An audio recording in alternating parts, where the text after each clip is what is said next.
Olá pessoal, sejam bem-vindos a mais um vídeo aqui do Super Acadêmico com o professor Fabiano, hoje falando sobre literatura, uma literatura meio comparada assim, mas voltando a falar de literatura. Antes de começar, lembre de se inscrever no canal, de dar o like no vídeo e colocar comentários com questões. Tem aí também na descrição do vídeo o link para minhas redes sociais e para os meus livros, né? Lembre de acessar e dar uma olhada lá. Tem livros à venda e tem livros de graça para você poder ler. Então, hoje, nessa aula de literatura, eu queria fazer uma reflexão comparativa dessas duas obras aqui. Admirável do Mundo Novo, do Aldous Huxley, e o 1984, George Orwell. Já existem muitas comparações a respeito dessas duas obras, porque elas são, de certo modo, contemporâneas, e, assim, parecem que falam da mesma coisa, que ambas são projeções futurísticas, distópicas, né? São distopias, só que elas divergem na maneira como o futuro vai evoluir de maneira, assim, um mais cruel, né? Mais bruto, e o outro de maneira mais suave, mas ambas focando no mesmo ponto, que é a ideia do controle total do comportamento dos indivíduos. Então, há um processo das duas obras de completa sujeição dos indivíduos, né, dos sujeitos, das pessoas, a um sistema, só que de maneiras diferentes.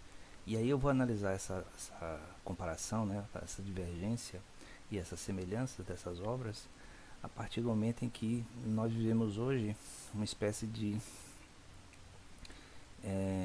vivência, né, de realização dessas reflexões distópicas, é claro, tirando desconto desses aspectos fictícios, mas muitas das coisas das duas obras se tornaram realmente realidade, certo?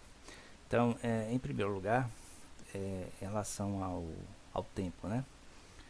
Que aí justifica talvez a divergência de ponto de vista a respeito de como se realizam essas distopias, né? Admirável Mundo Novo foi escrito entre as duas guerras mundiais. Certo? Então é um período que há uma certa desilusão com o mundo, né? Uma espécie de queda da civilização ocidental em relação a tudo que projetou, né? Tudo que foi projetado de positivo no século XIX. No início do século XX foi tudo meio que colocado em questão, tudo colocado em dúvida, especialmente por causa da barbárie da Primeira Guerra Mundial, especificamente nesse caso da Primeira Guerra Mundial. E aí no período entre guerras há uma espécie de renascer da esperança, digamos assim, mas com aquela sensação de que alguma coisa errada iria acontecer, né? O fato da ascensão do fascismo e a Segunda Guerra Mundial ter se realizado seria uma espécie de expressão histórica real dessa sensação de que alguma coisa ia dar errado.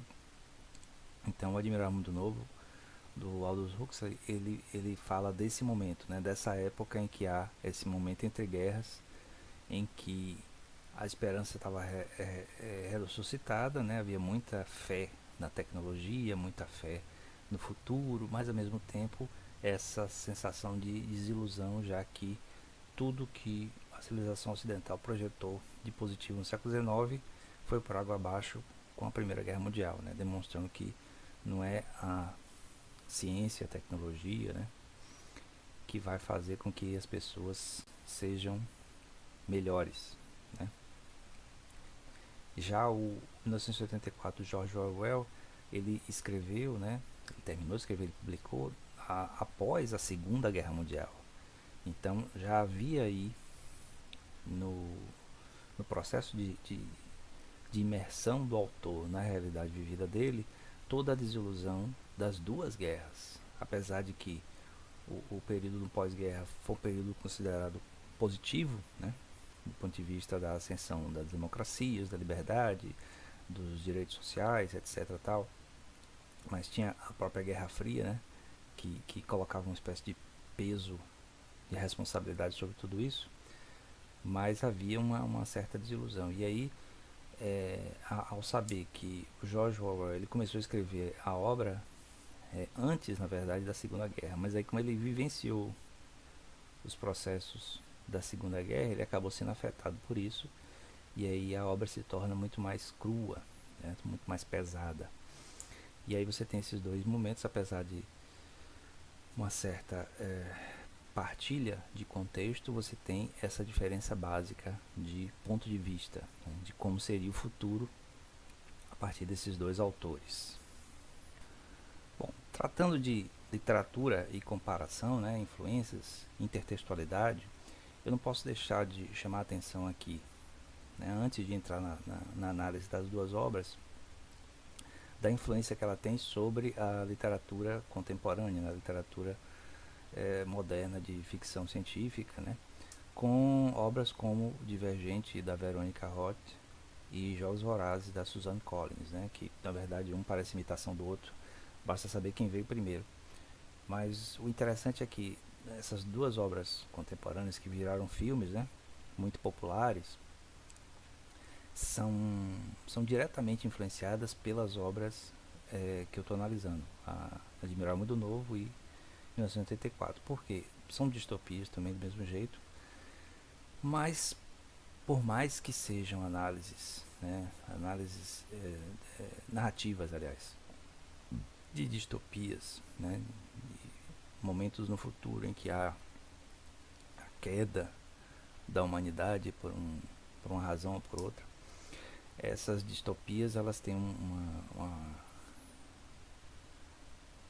objetivo que é, ao meu ver, puramente comercial, já que ambas as obras, né, foram escritas mirando um mercado, né, que vem aceitando essa questão das distopias de um ponto de vista jovem e com um sentido muito de narrativa aventureira, né, uma narrativa mais de tudo bem, vou colocar uma situação terrível, que é uma distopia, mas ao final eu vou colocar uma situação esperançosa, vou colocar um resultado satisfatório para o público. O que, mesmo que nos próprios livros não houvesse esse objetivo positivo, esperançoso ao final, os filmes com certeza iam querer fazer isso.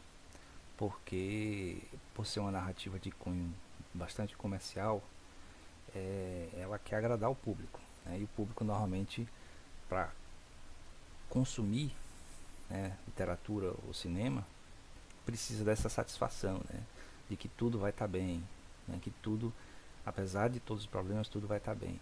Que quando a gente olha as duas obras originais, não é isso que acontece. A gente vai ver daqui a pouco que a maneira como é tratado pelo Aldous Huxley e pelo George Orwell, como o futuro seria, né, de um processo de submissão e sujeição completa do indivíduo, do sujeito a um sistema, é um sistema cruel de um lado e, digamos assim, um sistema de distraído, né, de distração por outro, que é o caso do Admirável Mundo Novo, não tem um resultado positivo para o indivíduo, que é diferente nas obras tanto Divergente quanto Jogos Vorazes. O próprio Divergente, a ideia do Divergente é de alguém que vai contra todo o sistema e supera todas as dificuldades para ter um resultado positivo, né? Um resultado esperançoso. E nos Jogos Vorazes você tem a heroína que vai contra tudo e contra todos e se torna a libertadora de uma nova sociedade. Mas, bom, isso aí é só um comentário. É só para mostrar também a influência dessas obras.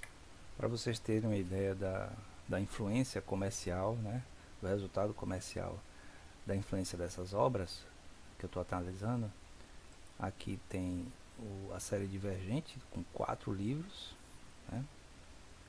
Você vê que há uma tendência atual de fazer as obras divididas em partes, assim como os filmes, justamente para que as pessoas fiquem conectadas e ligadas àquilo ali, de modo a continuar vendo ou assistindo ou lendo, comprando mais, é claro. E tem aqui uma outra obra influenciada pelo mesmo esquema de utopias com jovens que resolvem problemas, que superam as dificuldades diante de um futuro, né, de uma sociedade caótica e distópica, mas conseguem superar. É o Maze Runner. Inclusive,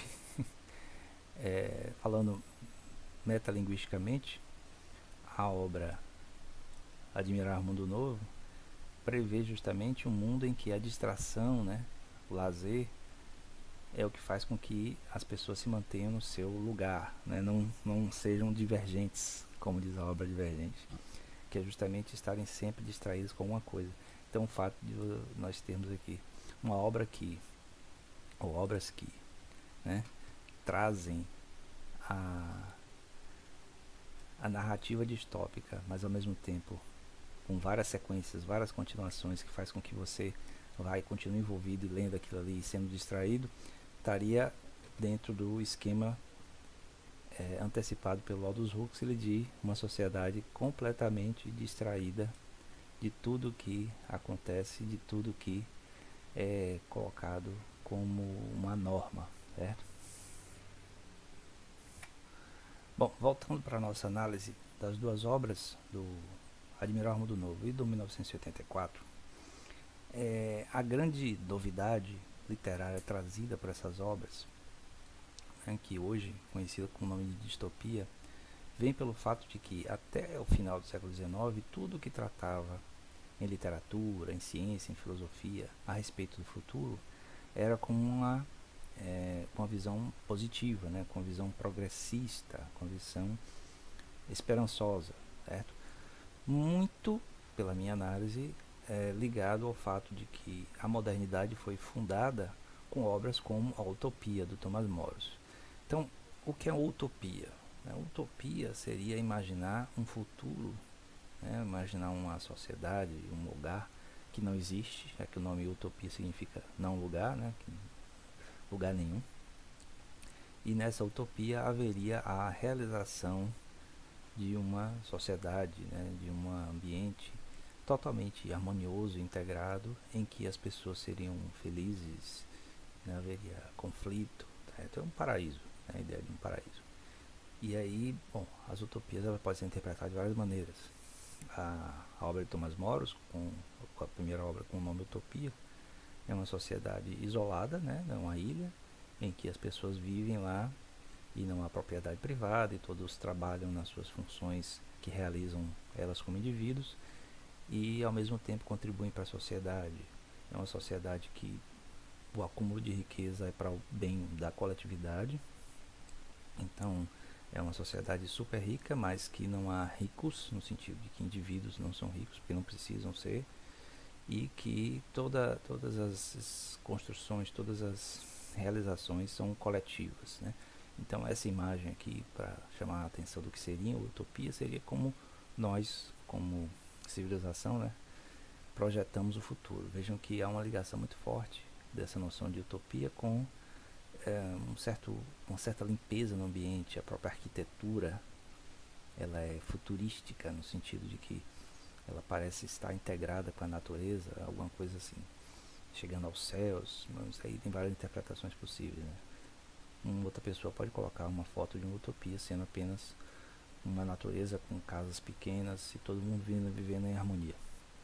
Mas o interessante é que, passado, digamos assim, todo o entusiasmo do século XIX, na fé da ciência, na fé na razão, etc. Tal, quando vem a Primeira Guerra Mundial, essa noção de distopias aparece. Então, as distopias, em contrário às utopias, projetam futuros desastrosos.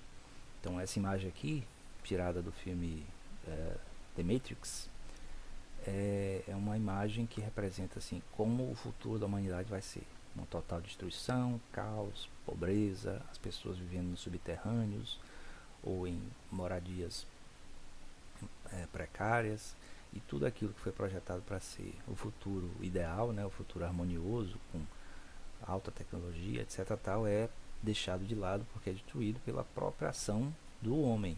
Que esse é o interessante, né? As distopias sempre projetam um futuro terrível, mas por ação do próprio ser humano, por causa de guerras, por causa de interesses, né? Por causa de conflitos, né?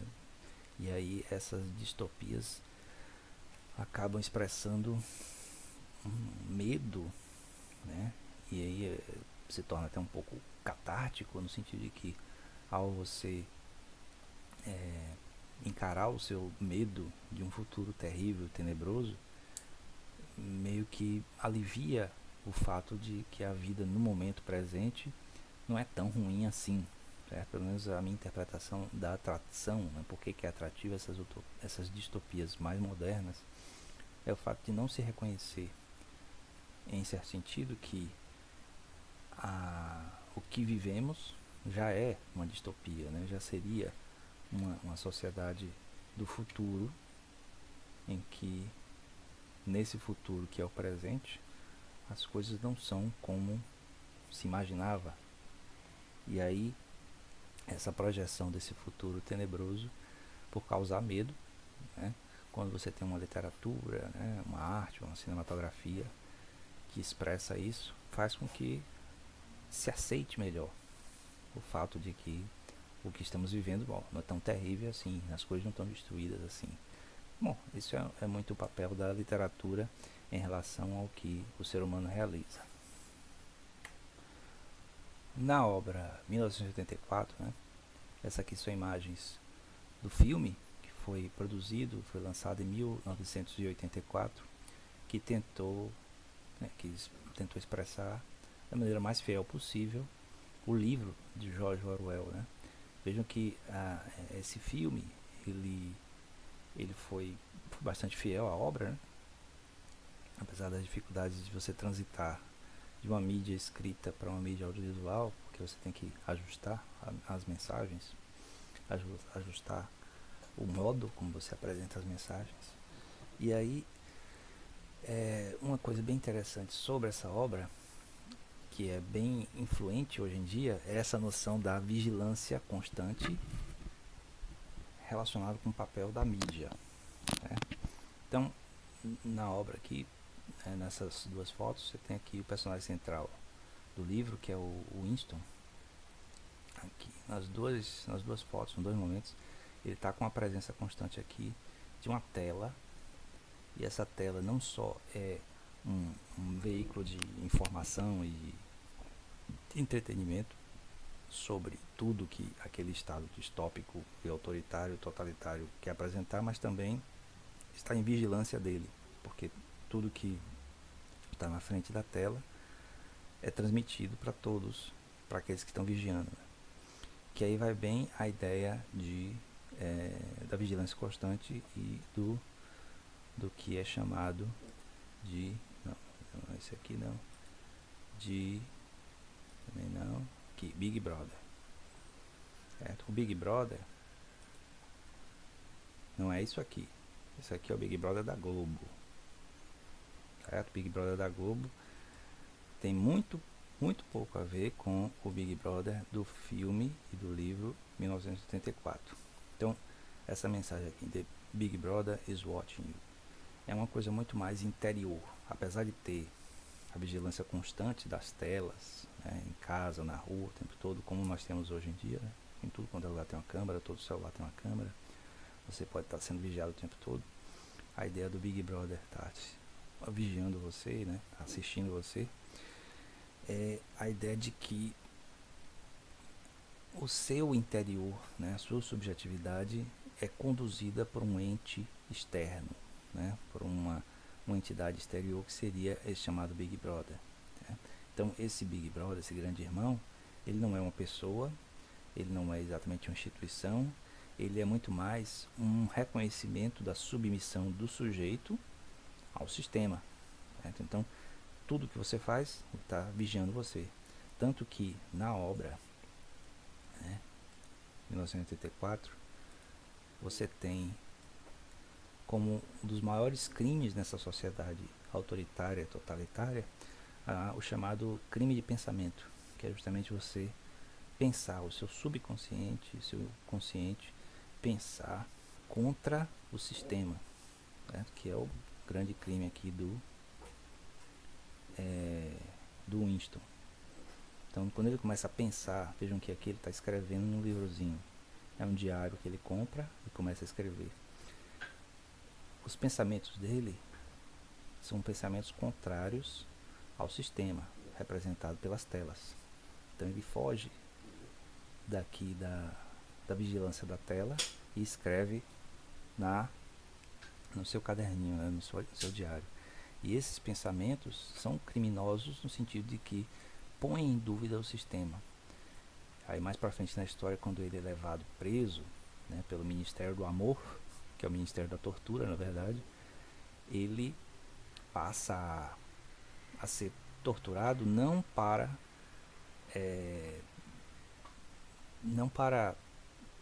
entregar um colega ou nada disso. Ele é torturado para que ele convença a si mesmo de que o sistema é melhor, o sistema é a verdade, o sistema é correto. E ele, como indivíduo, está errado. Certo? Então é uma forma de convencer através da tortura, através da dor. Então é meio tenebroso quando você olha isso, né? Essa imagem do filme. E imagina que hoje em dia, muito do comportamento individual é conduzido pela presença possível, potencial de uma câmera. Então o comportamento bom ou ruim seria a presença de uma vigilância constante, que se assemelha um pouco com a ideia do panópticon, que o Foucault desenvolve na obra dele Vigiar e Punir, e que já foi apresentado primeiro pelo Jeremy Bentham, ainda no século XVIII para o século XIX, que é a ideia da vigilância constante que atinge você internamente. Também quando se fala do 1984, de George Orwell, se pensa muito, né, se coloca muito a particularidade de, no tempo histórico do George Orwell, essas duas figuras históricas aqui, o Joseph Stalin da União Soviética e o Adolf Hitler da Alemanha, eles seriam uma espécie de expressões reais, expressões históricas, do modo como George Orwell estava vendo a ascensão de sistemas totalitários. Mesmo que a queda do nazismo tenha acontecido, o stalinismo só caiu nos anos 50, alguns anos depois. Então, o modelo de sociedade em que o todo, né, estatal, todo coletivo, submete os indivíduos em suas realizações individuais, tinha essa expressão, essas duas expressões aqui bem fortes. Outras também, mas assim, as mais famosas. Inclusive o próprio jeito como o Grande Irmão, né, o Big Brother é apresentado. Em muitas expressões visuais é apresentado muito parecido, tanto com Stalin quanto com Hitler, né? Uma figura imponente, né, com um bigode, com um olhar assim bem autoritário. Então autoritário, mas ao mesmo tempo protetor, digamos assim. Então essas duas figuras históricas meio que são inspiração para o que o George Orwell introduz a ideia de que um futuro possível vai ter figuras autoritárias, totalitárias, muito mais imponentes do que essa, porque na verdade o Grande Irmão ele não existe, ele não é uma pessoa, certo? O Joseph Stalin e o Adolf Hitler existiram, foram figuras carismáticas, né? Figuras que transmitiam autoridade e eram respeitadas, eram temidas, tal. Mas no 1984 não tem uma pessoa, certo? Não tem um indivíduo que pessoalmente comanda aquela sociedade, mas você tem uma expressão do Grande Irmão, é uma imagem. O Grande Irmão, na verdade, não deixa de ser o partido, certo? E esse partido é ele que toma decisões, é ele que faz, é ele que resolve e ele que protege, certo? Então no filme e no livro 1984, no final o Winston ele não é morto, certo? Ele se submete ao sistema e passa a amar o Grande Irmão, e é um amor legítimo, certo? Ele ama, ele se sente protegido pelo Grande Irmão. Então isso é muito interessante, porque quem ama uma figura de liderança ao ponto de defender até mesmo as maiores barbaridades e atrocidades é porque acredita naquilo ali, e acredita num nível subconsciente até, E aí essa crença faz com que tudo que é projetado como negativo e distópico acabe sendo aceito como positivo. Então é muito interessante que essa conexão histórica que George Orwell faz, provavelmente de propósito, na maioria dos escritores que pesquisam para fazer suas obras, se baseiam na realidade vivida. Agora, só um detalhe, né? Muitas pessoas colocam o George Orwell como sendo crítico do sistema soviético, né? do Stalin, que na época era mesmo. Mas na verdade ele tinha um posicionamento de esquerda, né? Então o interessante é que ele achava que as expressões socialistas da época, inclusive a presença do Partido Trabalhista na Inglaterra durante a Segunda Guerra Mundial, tinham uma expressão, né, socialista incompleta, certo? Porque tendiam muito mais para a burocratização de todos os procedimentos, que é uma forma de totalitarismo burocrático, né? Tecnocracia, que é muito o que a União Soviética se tornou na época stalinista e prosseguiu depois, mas de uma maneira não tão violenta, no caso, em relação aos líderes posteriores a Stalin. Mas o interessante é que ele acreditava que o socialismo deveria ser uma expressão mais do povo mesmo, uma expressão popular. Então, de certo modo, ele tinha um pensamento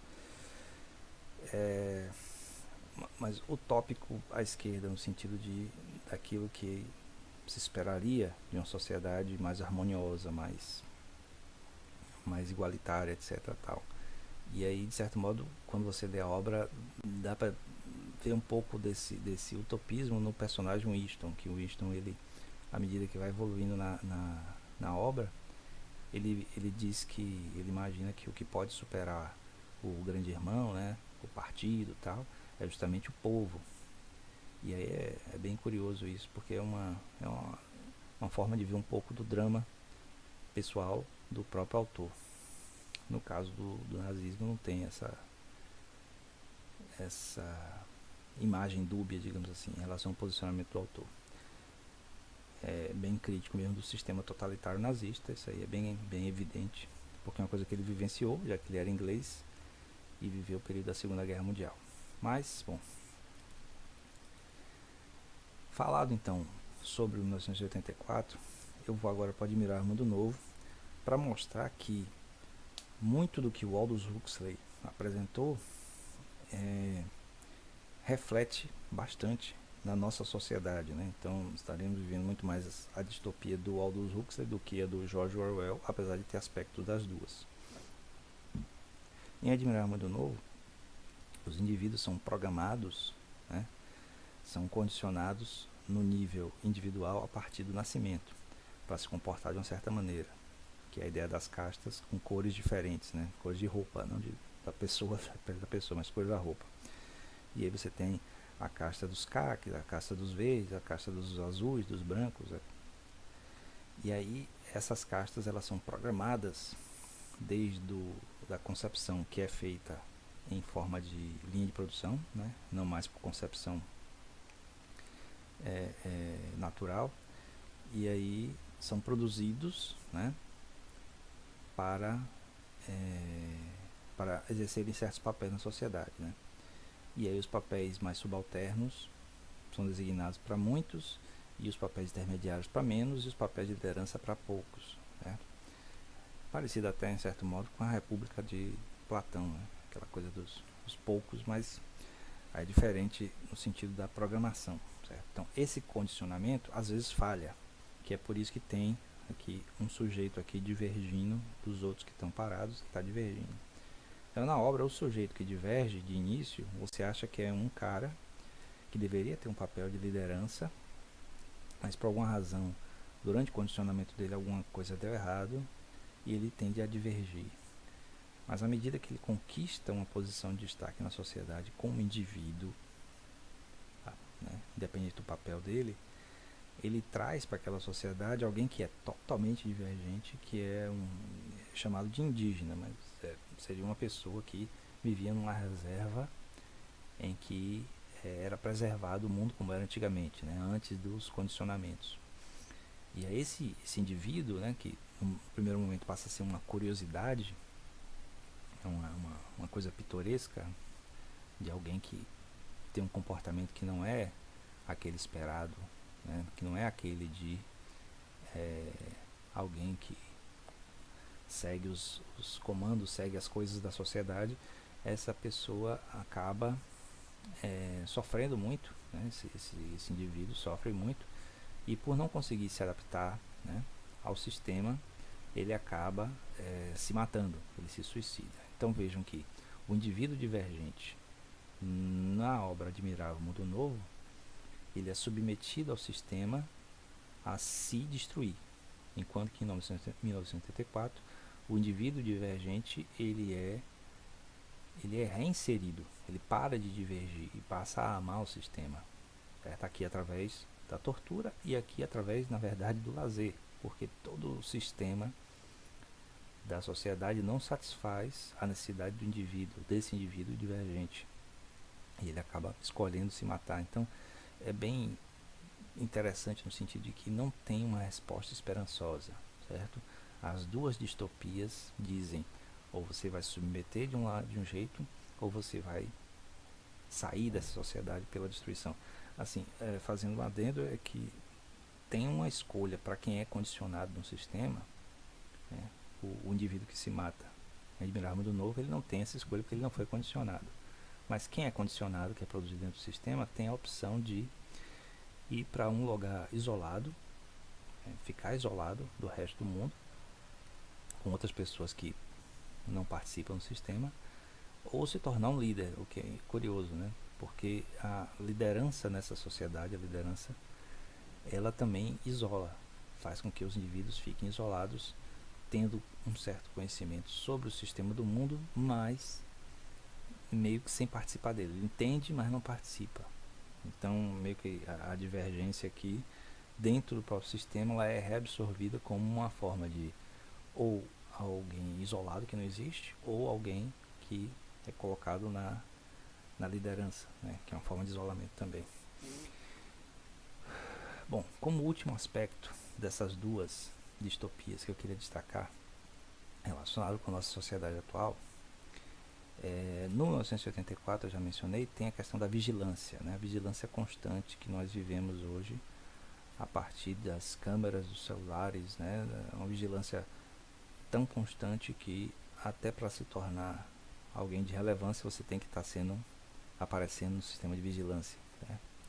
Mas em Admirável Mundo Novo tem uma coisa assim que é muito mais parecida, que é a questão do entretenimento, certo? Então, no Admirável Mundo Novo as pessoas estão felizes o tempo todo, então não param para questionar sobre sua realidade de submissão a uma coletividade que esvazia os desejos do indivíduo.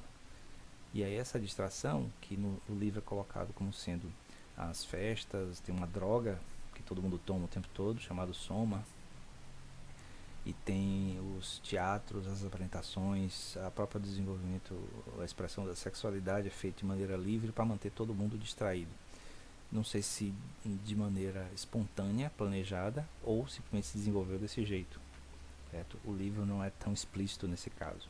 Aí depende do leitor, né? Como o leitor quer ver. Mas é bem interessante que, se nós olharmos para a nossa sociedade atual, apesar de toda a vigilância, né, da presença do aparato repressor, policial, etc. Tal, o que conduz muito mais as pessoas a um modelo de aceitação é o entretenimento, que é uma coisa que eu já venho falando em alguns outros vídeos e nos meus livros. O entretenimento faz com que os indivíduos fiquem distraídos, certo? Então, se você acompanha uma série, acompanha uma novela, vê filmes, vê livros como aqueles que eu mostrei, de outras distopias, né? Até mesmo o drama da política brasileira, o drama da política mundial, as notícias sobre o coronavírus, todas essas coisas mantêm as pessoas distraídas. As pessoas ficam consumindo, né? As pessoas ficam se divertindo, assistindo lives de cantores, etc. Tal, e tem muitas fontes de conteúdo de distração, né? Você tem a internet, tem YouTube, tem as redes sociais, tem os canais de televisão aberto, tem os canais de televisão fechado, tem os canais, as plataformas de streaming, né, como Netflix, tudo isso, e aí as pessoas vão ficando cada vez mais distraídas e aí não param para pensar sobre como estão sujeitadas a um sistema que em muitos aspectos é cruel, né? Mas, como eu falei também em outra aula, o modelo mais eficiente de servidão ou de escravidão é aquele que as pessoas escolhem ficar por conta própria, né? Que é o que a gente falou na aula sobre o animal laborans, lá da Hannah Arendt, a partir da interpretação do Adriano Corrêa. Então, se você tiver curiosidade, né, foi inspirado a procurar a Lei Admirável Mundo Novo e 1974, são obras que tratam da mesma coisa basicamente, é da sujeição, da submissão do indivíduo ao sistema. Só que aqui de uma forma mais explícita e cruel e aqui de uma forma mais indireta e suave. Nós vivemos hoje essas duas distopias. Eu acredito, nós vivemos essas duas distopias. Mas, como literatura, né, se você não gosta muito de se aborrecer com expressões violentas, etc., talvez seja melhor Admirar Mundo Novo do que 1984. Mas se você quer uma coisa mais crítica, 1984. Certo? Eu vou ficando por aqui e espero que vocês tenham gostado do vídeo de hoje e até o próximo vídeo.